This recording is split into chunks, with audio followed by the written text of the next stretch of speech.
Lucky Friends. We are going to continue with our Magic Treehouse book. Hour of the Olympics. Hour of the Olympics. We are on Chapter 7. Chapter 7 is called Go, Go, Go!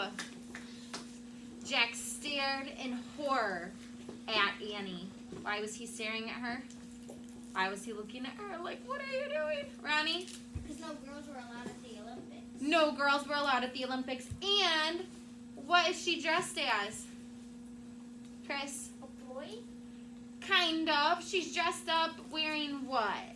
Do you remember? Araya? Wigs? Not quite. She's got something on her head. Mila? A what?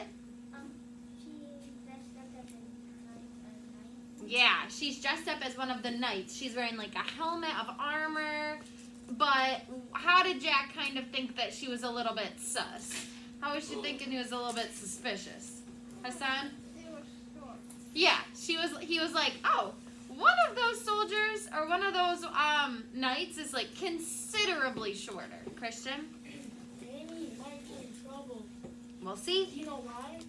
Because since she's going in the night thing, and they're doing that thing where they do that. Is that your prediction? Yeah, she's Yeah. in trouble. We'll see. She must have borrowed one of the costumes from the theater. He remembered Plato's words, a girl will get in terrible trouble if she tries to attend the Olympic Games. Jack shook his head at her and pointed his finger as if to say, get out of here. But Annie just waved back at him. Jack kept shaking his head at Annie. He even shook his fist. Annie turned back to watch the race. It's not a joke, Jack shouted. Plato turned and looked at him. Of course not, said Plato. We'll take the games very seriously. Jack felt his face grow hot. He glared back at Annie. Just then, the trumpet sounded. The chariots are taking their places, said Plato. Jack saw the dozens of chariots lined up on the racetrack. Each chariot was pulled by 4 horses. Jack glanced back at Annie. She was looking up at him, pointing at the chariots. The trumpet sounded again. The horses took off. The crowd went wild. They were cheering and screaming and stamping their feet. Clouds of dust rose up as the chariots raced around the track. Annie turned back to watch the race. She began jumping up and down. Go, go, go, she shouted. A few people began staring at the strange small soldier with the high-pitched voice. Jack couldn't take it anymore. He had to get Annie away before it was too late. He shoved his notebook into his bag. I have to go, he shouted to Plato. The philosopher looked surprised. Jack was afraid to tell him that Annie had broken the rules. I had a great time, but I have to go home now, said Jack. Thanks for everything. Have a safe journey, said Plato. Jack waved and started down the steps. As he climbed down, he saw Annie pull off her helmet. Her pigtails flew up and down as she jumped and shouted, Go, go, go! Her soldier's cape fell off.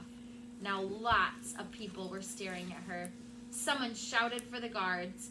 Annie was too busy cheering to notice anything.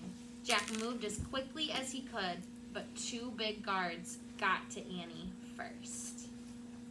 Can't see it. Riley, where you are is not a choice. Which one is Annie? I can't even. Oh, now I see it. You see it? Yeah, the one with the big hair. Annie's the one with the helmet. Chapter 8. Save Annie. The guards tried to pull Annie away from the chariot race. Annie looked surprised, then she looked angry. Let go of me, she shouted. Jack rushed down the steps of the viewing stands. The guards were having a hard time pulling Annie through all the people. Leave her alone, Jack yelled. Oh, now Jack is moving. I can't see. This is gonna get good.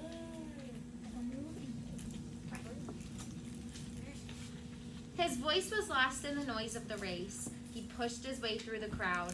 Leave her alone, he kept shouting. "Leave her alone!"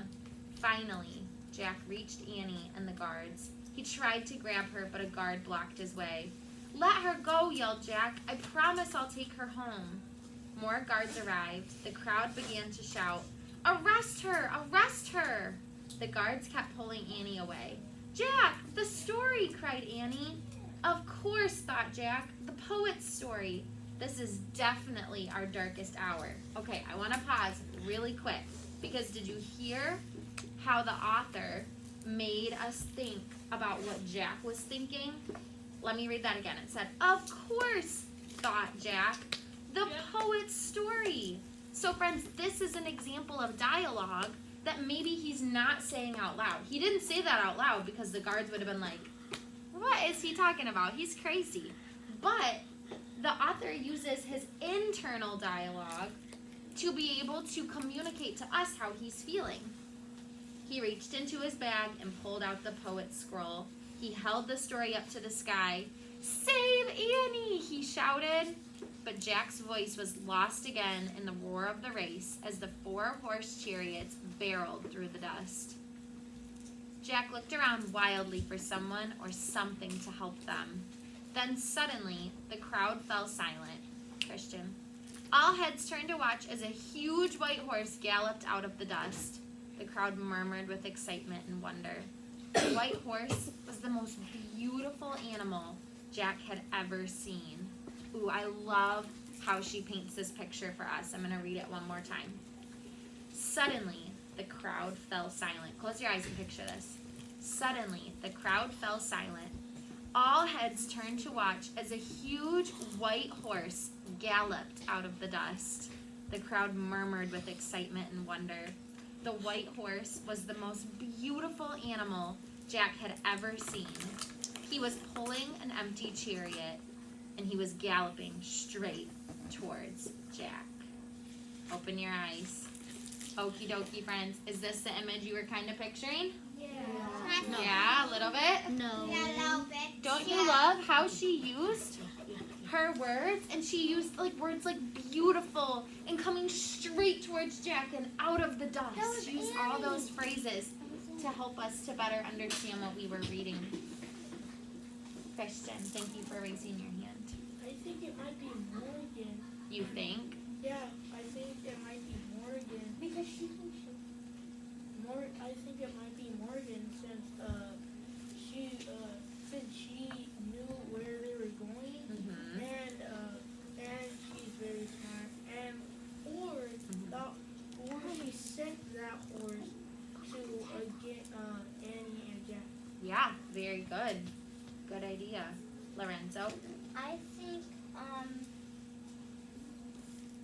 so Morgan can, shapeshift into anything. So you agree? You think it also might be Morgan? Mila? Jack is, this isn't about this one, but Jack is kind of more like, in Frog and Toad. Jack is more like Toad, and, Annie's more like Frog. Maybe. That's a good connection, Mila. Yeah. I see how you can I see how you could put those two together. Okie dokie, virtual friends. Thank you guys for reading with us today, and we will see you tomorrow. Bye, friends.